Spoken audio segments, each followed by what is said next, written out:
Hello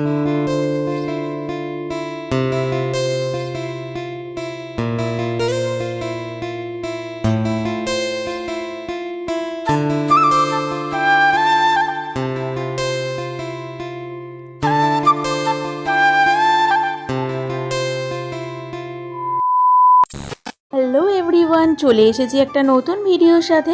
তোমরা কেমন আছো বন্ধুরা? আশা করি তোমরা যে যেখান থেকে দেখছো অনেক ভালো আছো, আর তোমাদের ভালোবাসায় আমিও অনেক ভালো আছি। নতুন একটা দিন, নতুন একটা সকাল তোমাদের সাথে আজকে ভিডিওটা শেয়ার করছি। তোমরা ভিডিওটা পুরোটা দেখতে থাকো, আশা করি আজকের ভিডিওটা তোমাদের অনেক অনেক ভালো লাগবে। তো চলো ভিডিওটা শুরু করা যাক। সকাল সকাল উঠে স্নানটা সেরে নিয়েছিলাম আর ঠাকুর পুজো দিতে চলে আসলাম।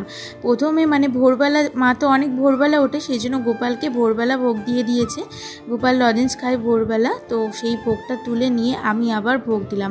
এখন আমাদের গাছে অনেক শশা হচ্ছে, তো সেখান থেকে একটা শশা তুলে নিয়ে এসে ভগবানের ভোগটা রেডি করে নিলাম। আর এবার ভোগটা দিয়ে দেবো। এর মধ্যে তুলসী পাতা, ঘি, মধু সবই দিয়েছি, আর প্রদীপটাও জ্বেলে নিলাম। আর দেখো ভোগ দেওয়া হয়ে গিয়েছে। আমাদের ভগবানকে তোমরা একটু দর্শন করে নাও। আজকে সারাদিনটা যেন তোমাদের অনেক ভালো কাটুক, আর আমারও সাথে সাথে অনেকটাই ভালো কাটবে। সকালের টিফিনটা রেডি হয়ে গিয়েছিল। আজকে হয়েছিল ঘুগনি আর লুচি, তো সবাই মিলে সেটা খেয়েছিলাম। আর দেখো অনেকটাই বাসন পড়ে গেছে, ভাবলাম এটা আজকে আগে মেজে নিই, তারপরে অন্য কাজে হাত দেব, কারণ একসাথে অনেক বাসন পড়লে একদম ভালো লাগে না মাজতে। আর ছোট একটা জায়গা, তো সেই জন্য ভালো করে বাসনটা মেজে নিচ্ছিলাম, আর সাথে সাথে বাসনটা ধুয়েও নিচ্ছিলাম। আর তোমাদের দাদাভাইয়ের তো আজকে ছুটি আছে, তো ভাবলাম যে রান্নাবান্না একদম দেরিতে করা হবে, তার আগে এগুলো কাজগুলো গুছিয়ে নিই। তো ভালো করে বাসনটা ধুয়ে নিলাম। আর এখানে বেসিনে অনেকগুলো ময়লা পড়েছিল, তো সেইগুলো পরিষ্কার করে একদম পরিষ্কার করে নিলাম বেসিনটা, কারণ বেসিন যতক্ষণ পরিষ্কার না থাকে আমার একদম ভালো লাগে না কিছু জিনিস। তো সেই জন্য ভালো করে পরিষ্কার পরিচ্ছন্ন করে গুছিয়ে নিলাম। আর ওদিকে আমাদের চিনিটা বাড়ন্ত হয়ে গিয়েছে, তো বাবা চিনি এনেছিল, তো সেটাই কোটোর মধ্যে ঢেলে নিচ্ছিলাম। দেখো একদম ফাঁকা হয়ে গিয়েছে, তো চিনিটা ঢেলে নিই, কারণ বাকি যখন প্লাস্টিকে থাকে তখন প্রচুর পিঁপড়ে ধরে। এখন বর্ষাকাল তো প্রচুর পিঁপড়ে হয়, তো সেই জন্য চিনিটা ভালো করে ঢেলে নিচ্ছিলাম। আর ওদিকে ভাবলাম যে রান্নাঘরে প্রায় মোটামুটি পরিষ্কারই আছে, কিন্তু যেগুলো থাকে ছুরি কাঁচি রাখার জায়গা সেটা একদম অপরিষ্কার হয়ে গেছে। তো ভাবলাম যে চিনিটা ঢেলে রেখে আগে এটা পরিষ্কার করে নিই, তাহলে দেখতে সুন্দর লাগবে। সেই জন্য চুরি টুরি এগুলো তো দিয়ে সবজি কাটা হয়, তো এগুলো সাইড করে রেখে ভালো করে এটা পরিষ্কার করে নিচ্ছিলাম। অনেকটাই কালো হয়ে গিয়েছিল, কারণ রান্নাঘরে থাকে আর তেল কষটা পড়ে তেলের জিনিসগুলো প্রায় কালো হয়ে যায়। তাই আমি সপ্তাহে সপ্তাহে পরিষ্কার করে নিই, যাতে পরিষ্কার পরিচ্ছন্ন থাকলে রান্না করতেও ভালো লাগে আর দেখতেও সুন্দর লাগে। তো যাই হোক, এটা ভালো করে পরিষ্কার করে নিলাম। তারপর এগুলো সব কিছু জায়গাটা ভালো করে মুছে নিয়ে এগুলো সব রেখে দিলাম, ছুরি কাছে যেগুলো রয়েছে রান্নার টুকিটাকি, তো সেগুলো রেখে দিলাম। আর বাইরে চলে আসলাম। দেখো বাইরে কি জোরে জোরে বৃষ্টি পড়ছে, বেশ দেখতে ভালো লাগছিল। অনেকক্ষণ দেখছিলাম। আমার খুব ভালো লাগে বৃষ্টি দেখতে, তোমাদের কেমন লাগে অবশ্যই জানিও। তারপর ঘরের মধ্যে চলে আসলাম, আর এসে দেখি এখন বিছানাটা তোলা হয়ে গিয়েছে আর ঝাড়টা দেওয়া হয়নি, তো সেটাই চটপট করে ঝাড় দিয়ে নিচ্ছিলাম। আর বিছানার চাদরটা আজকে আর পাল্টালাম না, কারণ বাইরে একদমই বৃষ্টি কমছে না। তো চটপট করে ঝাড় দিয়ে নিয়ে এবার মুছে নেব। আর বৃষ্টিটা মোটামুটি এখন একটু ধরেছে, জানি না পরে বৃষ্টি কমবে কিনা। তো তোমাদের দাদাভাই এসেছিল, এসে আমার সাথে একটু গল্প করছিল আর বলছিল চলো আজকে গাছের টবগুলো বানানো যাক। আর সত্যি আমাদের আগের দিন তোমরা দেখেছো যে গাছে অনেক গাছ কয়েকটা বেড়েছে, তো সেগুলো কেটে কেটে ফেলে দেওয়ার থেকে আর একটা টব বানিয়ে ঝুলিয়ে দেওয়া অনেকটাই ভালো। তো সেই জন্য ভাবলাম তো চলো চটপট করে ঝাড়টা দিয়ে নিই, তারপরে টবটা বানাই। তো ও দেখো কি টব বানাচ্ছে, আমি তো বুঝতে পারছিলাম না। তো বোতলটা কাটতে শুরু করলো, তো দেখলাম দুটো বোতল একসাথে কাটছে,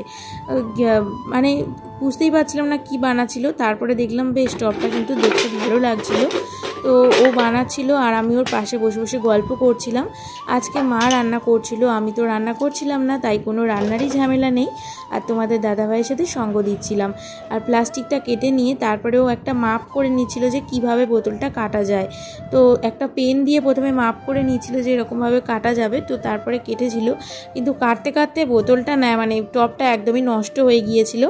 তাই শেষে এই টবটা কিন্তু একদমই নষ্ট হয়ে গিয়েছিলো, সেই জন্য শেষে ঠিক করেছিল যে আরও একটা টব বানাবে, টব বানিয়েই ছাড়বে। তো এই বোতলের পিছনগুলো কাটা ছিল, তো সেটা দিয়েই আর একটা টব বানাচ্ছিল। আর আমি আর কি করব, বসে বসে দেখছিলাম। আর বৃষ্টিটা মোটামুটি কমেছে, সে বাইরের দিকেও দেখছিলাম আর বলছিলাম যে মাটিটা কোথা থেকে তুলবে, মাটি তো পাওয়া যাবে না এখন ভেজা। তো বলছে আমি ঠিক জোগাড় করে নেবো। সত্যি ও জোগাড় করে নিল। আর শশা বাগানে এখানে প্রচুর মানে মাটি রয়েছে, তো সেগুলো ও মানে কেটে কেটে নিচ্ছিল।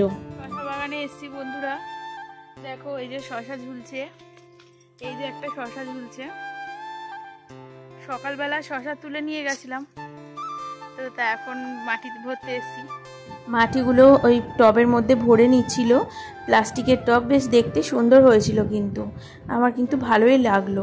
গাছগুলো দেখো একদম মানে রোদ উঠে গেছে বৃষ্টির পরে, একদম সতেজ হয়ে গেছে। আর কত বন জঙ্গল দেখতে পাচ্ছে, এগুলো কিন্তু একটাও বন জঙ্গল নাই, এগুলো সব মানে ফুল গাছ। এই যে নীলকণ্ঠ ফুল গাছ পেয়ারা গাছের উপরে উঠেছে।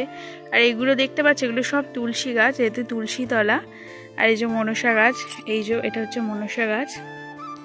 আর এদিকে বেলফুল গাছ, তারপরে তোমার ওই রয়েছে বেলফুল গাছ, তারপরে ধুতরা ফুল গাছ, এগুলো সব রয়েছে।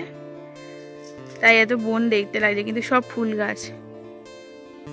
দেখো এখানে একটা হলুদ গোলাপ ফুটেছে, এখন শীতকাল নেই বলে তো ছোট ছোট ফুটছে, কিন্তু ভালো লাগছে হলুদ গোলাপটা। আর এখানে অ্যালোভেরা গাছ রয়েছে। দেখো টবটা মোটামুটি তৈরি হয়ে গেছে। এখন এসছি এই যে এই গাছগুলো বসাবে, তো এই গাছগুলো নিতে এসছি। এখানে দেখো অনেকগুলো রয়েছে, তো সেগুলো এখন নিয়ে নেব।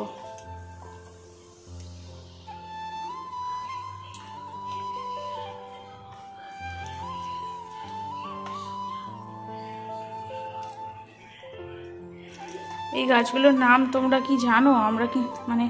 আমি কিন্তু জানি না, তোমরা যদি জেনে থাকো বলো অবশ্যই কি গাছ এটা। দেখো এখানে না অনেকগুলো হয়ে আছে, এখানেও হয়ে আছে আর এখানেও অনেক কটা হয়ে আছে। তো এখানে তো লাকি বাম্বু গাছ, ওই জন্য এগুলো সব তুলে নিচ্ছি। এই দেখো মাটিতে মানে গোড়া হয়ে গেছিল।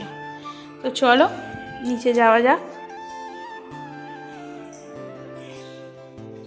তো গাছগুলোকে আমি নিচে নিয়ে এলাম, আর তোমাদের দাদাভাই টবটা সেটিং করছিল। এটা একদম মানে বাড়ির সামনেই লাগাবে, তো প্রথমে দড়ি দিয়ে টবটা ভালো করে বেঁধে নিয়েছিল, তারপর এর মধ্যে গাছগুলো আস্তে আস্তে করে লাগিয়ে দিচ্ছিল।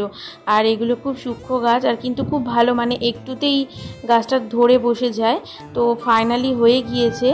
আর তারপরে এর ওপরে তোমাদের দাদাভাই একটু জল দিয়ে দিল এর ওপর, আর দেখতে বেশ সুন্দর লাগছে। তোমাদের কেমন লাগলো অবশ্যই কিন্তু জানিও। বাড়িতে এরকম মানে বোতল দিয়ে টব বানিয়ে গাছ লাগানো বেশ ভালো লাগলো দেখতে। বোতলটা একটু রং করলে ভালো হতো, তো পরে রং করে দেব। আর যে দুটো বোতলটা ছিল সেই বোতল দুটো দিয়ে আমি মানে দুটো আলাদা গাছ বসিয়েছি মাটি ভরে। একটাতে টাইম ফুল গাছ বসিয়েছি, আর একটাতে ওই কি গাছ, ওই নামগুলো আমি ঠিক জানি না, ওই গাছ বসিয়েছি। বাইরে এটা পরে ঝুলিয়ে দেব। এখন সন্ধে হয়ে গিয়েছে, আর সন্ধেবেলা না প্রচণ্ড জোরে খিদে পেয়েছিল। তো তোমাদের দাদাভাই বললো যে ঘুগনি খাবে, আর আমিও ঘুগনি খাবো। তাই দুজন মিলে ঘুগনিটা খেয়ে নিচ্ছিলাম। মা বানিয়েছিল সকালবেলা, সেটা ফ্রিজে রাখা ছিল, তারপর মাইক্রোওভেনে গরম করলাম। তো শুধু ঘুগনি খেতে কিন্তু আমার ভালো লাগে না, এর সাথে মানে শসা কুচিয়ে, পেঁয়াজ কুচিয়ে, লঙ্কা দিয়ে, একটু লেবুর রস বা তেঁতুল জল দিয়ে, তারপরে ভালো করে মিশিয়ে তারপরে তার উপরে একটুখানি কটকটি ছড়িয়ে বেশ খেতে কিন্তু ভীষণ ভালো লাগে। তো দেখছিলাম গরম হয়েছিল কিনা, অনেকটাই গরম হয়ে গিয়েছিল। তো তোমাদের দাদাভাইকে ফার্স্টে একটু সাজিয়ে গুছিয়ে দিয়েছিলাম পেঁয়াজ কুচি, শসা কুচি, লঙ্কা দিয়ে, তারপরে ওপরেও একটু মানে ঝুড়ি ভাজাও ছড়িয়ে দিয়েছিলাম। আর আমিও খেয়ে নিলাম এরকমভাবে, বেশ দেখতে ভালো লাগছিল। তোমাদের কেমন লাগে এরকমভাবে খেতে? আমার তো ভীষণ ভালো লাগে, আর তোমাদের ভালো লাগলেও কিন্তু অবশ্যই জানিও। তো আজকে সারাদিন আমি কি করলাম তোমাদের সাথে কিন্তু সেটাই শেয়ার করলাম। আর গাছের টবটাও কেমন হয়েছে অবশ্যই জানিও। তো ফাইনালি দেখো ঘুগনিটা রেডি হয়ে গিয়েছে। আজকের ভিডিওটা এইটুকু, দেখা হবে পরের দিন নতুন ভিডিওতে। বাই, সবাই ভালো থেকো।